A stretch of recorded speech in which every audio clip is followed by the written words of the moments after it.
போகிறது ஒரு சிம்பிளான ஈஸியான கத்திரிக்காய் குழம்பு. சுட சுட சாதத்தோட இந்த கத்திரிக்காய் மசாலா குழம்பு ரொம்பவே நல்லா இருக்கும்.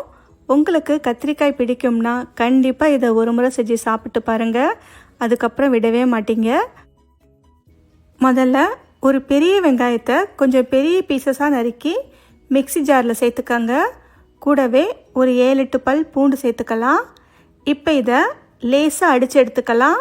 மைய அரைக்கக்கூடாது. நல்லாவே கொஞ்சம் பெரிய பீசஸாக கொரப்பாக அரைச்சி எடுத்துக்கோங்க. மைய அரைச்சிட்டிங்கன்னா உங்களுக்கு டேஸ்ட் நல்லா இருக்காது. அவ்வளவுதான், இது அப்படியே இருக்கட்டும். அடுத்து ஒரு பாத்திரத்தில் 3 டேபிள் ஸ்பூன் எண்ணெய் சேர்த்துக்கங்க. இந்த எண்ணெய் லேசாக சூடானதும் ஒரு சின்ன துண்டு பட்டை 2 கிராம்பு சேர்த்து தாளிச்சுக்கோங்க.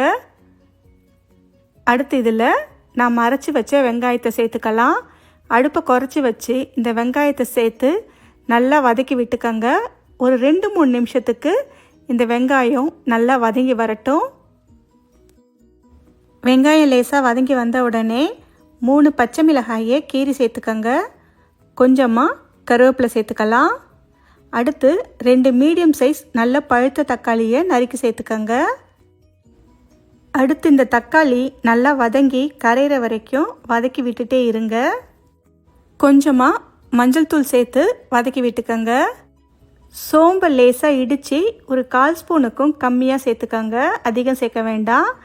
இப்போ இது எல்லாத்தையும் சேர்த்து நல்லா வதக்கி விட்டுக்கங்க. தக்காளி நல்லா வதங்கி இந்த அளவுக்கு கரைஞ்சி வந்ததும் அடுத்து ஒரு 150 கிராம் கத்திரிக்காயை கொஞ்சம் மெலிசாவே நறுக்கி சேர்த்துக்கங்க. கொஞ்சம் மெலிசாக நறுக்கி சேர்த்தா தான் சீக்கிரமும் வெந்து வந்துடும். அதே மாதிரி சாதத்தில் போட்டு பிசைஞ்சு சாப்பிடும்போது நமக்கு நல்லாயிருக்கும்.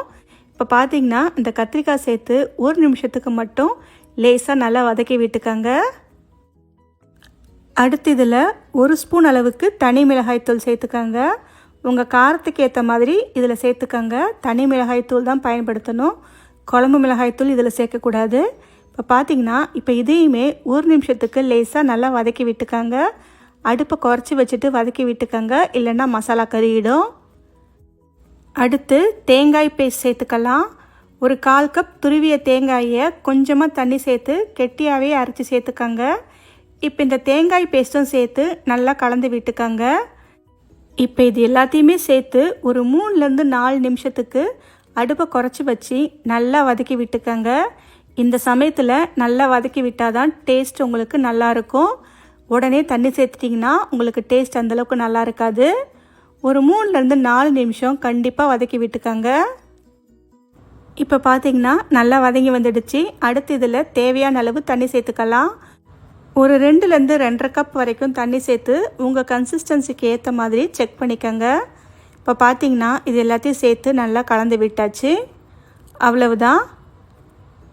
அடுத்து இதில் தேவையான அளவு உப்பு சேர்த்துக்கலாம்.